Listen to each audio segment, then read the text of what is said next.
Bismillahirrahmanirrahim. Assalamualaikum warahmatullahi wabarakatuh. Kembali kita ke materi mata kuliah aplikasi komputer. Hari ini kita akan bahas terkait tentang materi Microsoft Access. Seperti kita ketahui bahwa Microsoft Access merupakan salah satu perangkat lunak dari Microsoft yang digunakan untuk mengolah database atau basis data. Dimana untuk database ini termasuk dalam data relasional atau DBMS. Ini ada contoh database yang sudah terhubung. Ini ada data utama, ada data turunan dan sebagainya. Lalu relasi untuk menggunakan database ini menggunakan primary key dan foreign key. Jadi kalau istilahnya, kalau primary key itu adalah kunci utama dan foreign itu adalah kunci bantu, kunci kedua. Primary key akan bertemu dengan tabel untuk menyatakan relasi yang memiliki derajat kardinalitas atau hubungan, misalnya satu ke banyak, satu ke satu ya, banyak ke satu dan sebagainya. Lalu di dalam suatu database ini terdiri dari beberapa table ya. Jadi dalam database itu banyak sekali table. Di dalam table itu terdiri dari beberapa field ya, baris, dan field itu terdiri dari beberapa kolom atau record. Primary key merupakan kunci utama yang menyatakan relasi kepada kunci asing. Lalu untuk query ini berfungsi untuk mengeksekusi sebuah DBMS. Nah, kita lihat untuk menu tampilan dari perangkat lunak Microsoft Access. Jadi kalau kita membuat database baru, kita klik new. Sini ada blank database. Ya, kita buat database baru dengan nama tertentu misalnya. Ini tabelnya, berarti ini contohnya database table 1, nama tabelnya. Ini ada untuk panah yang primary key untuk mengunci ya, identifikasi primary key. Lalu ada field dan record. Ini biasanya kalau primary key ini datanya harus unik ya. Data-data unik yang bisa mengunci sebuah tabel tadi. Misalnya NIM, nomor induk mahasiswa, nomor induk dosen, NPTK guru misalnya, atau nomor KTP, itu masih unik. Tapi jangan membuat primary key yang tidak unik, misalnya nama, misalnya itu kan tidak unik, karena nama itu pasti tidak unik karena banyak sekali yang menggunakan. Alamat misalnya, itu pasti tidak unik juga, tanggal lahir dan sebagainya. Lalu kita misalnya contohnya membuat sebuah database nanti dari 3 tabel. Ini tabel mahasiswa, tabel mata kuliah, dan tabel nilai. Nah, untuk tabel database ini misalnya klik dan file new blank database, nilai mahasiswanya .acc db ya. Lalu untuk membuat tabel baru, nah tabel baru ini seperti tadi, klik blank database, nanti kita akan diarahkan ke menu utama ya, pembuatan tabel, arahkan ke menu utama seperti ini. Klik tabelnya ya, masukkan ke halaman tabel untuk tabel baru. Nah, untuk membuatnya cukup mudah sekali.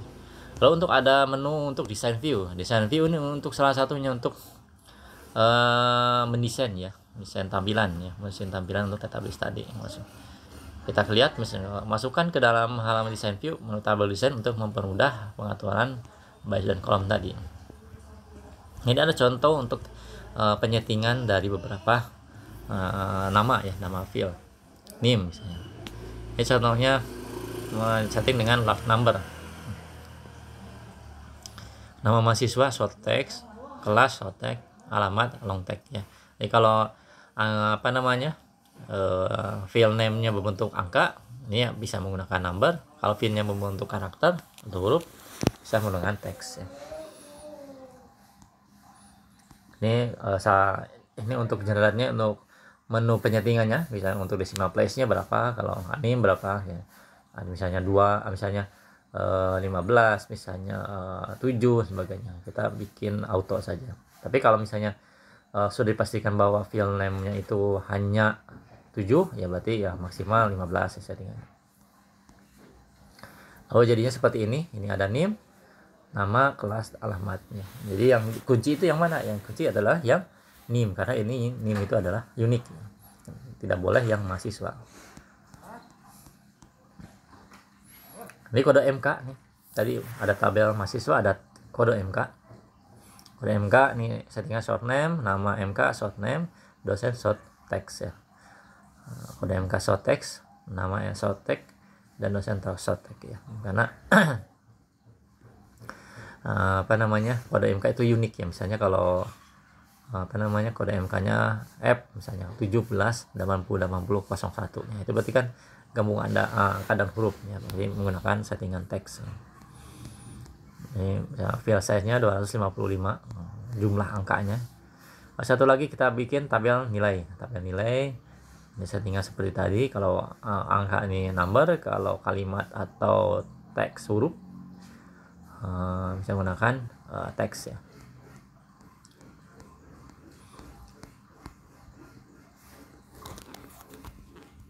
Kalau kita lanjutkan, baru kita kalau sudah membuat 3 tabel tadi, kita hubungkan menggunakan menu relationship ya, relationship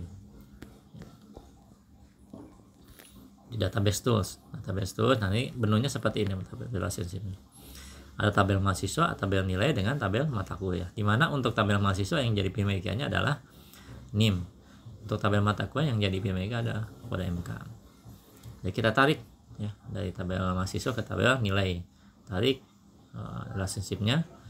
Yang tabel mata kuliah tarik ke tabel nilai.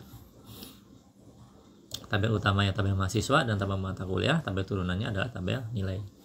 Jadi dengan mengecek tabel nilai kita bisa melihat tabel mahasiswa, dan melihat nilai kita bisa melihat tabel mata kuliah. Itu gunanya adalah dimiliki apa namanya, relationship tadi. Ini adalah settingannya, misalnya contohnya settingannya NIM ke NIM, ini oke sebagainya. Jadi untuk menariknya, kalau di sini ada NIM, berarti di tabel mahasiswa ada NIM. Nah, tabelnya juga harus ada NIM. Jadi kita tarik dari NIM ke NIM. Jadi kalau untuk tabel mata kuliah ada kode MK, di sini juga harus ada kode MK. Kita tarik dari kode mata kuliah ke tabel nilai. Lalu ada database view untuk melihat hasilnya ya. Hasilnya seperti apa sih?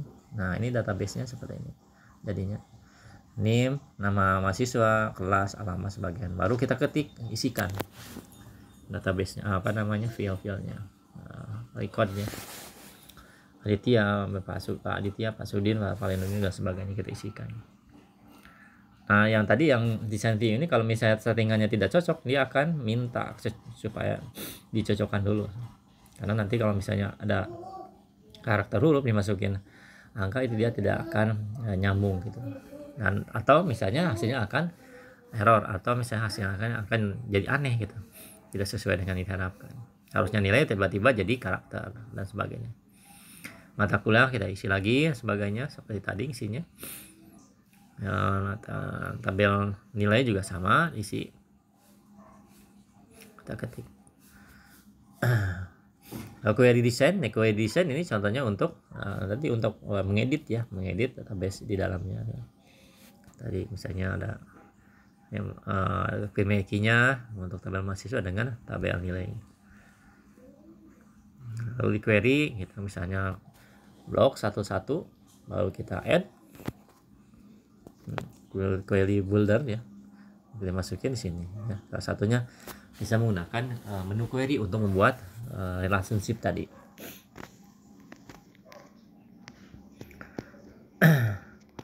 Nah, jadi hasilnya seperti ini. Pada saat diklik, tabel tadi, pada saat diklik tabel nilai, nanti akan ada database isian tabel mata kuliah. Pada saat itu tabel nilai akan ada database atau tabel mahasiswa gitu. Kita lihat hasilnya seperti apa. Ya, pada saat di sini kita lihat, pada saat di sini atau kita misalnya menggabungkan nih, misalnya beberapa tabel 3 menjadi satu tabel, atau misalnya 2 tabel ya. Misalnya NIM, nama, kode MK, nama mata kuliah, nilai, kita gabungkan. Intinya kalau query ini digunakan untuk mengupdate ya, atau mengedit tabel-tabel di dalam Microsoft Access. Lalu ada report ini untuk laporan ya, untuk cetakan, ini untuk tampilan ke dalam printer ya, cetakan printer. Reportnya seperti ini, desainnya ya cukup bagus, cukup menarik, dan cukup responsif ya. Kemudian kita lihat di sini adalah reportnya. query 1 ada NIM, nama mahasiswa, kode MK, tanggal sebagainya. Ya, selamat mencoba, jangan patah semangat. Mudah-mudahan penjelasan Bapak bisa diterima dengan baik. Kalau kurang lebihnya mohon maaf. Wassalamualaikum warahmatullahi wabarakatuh.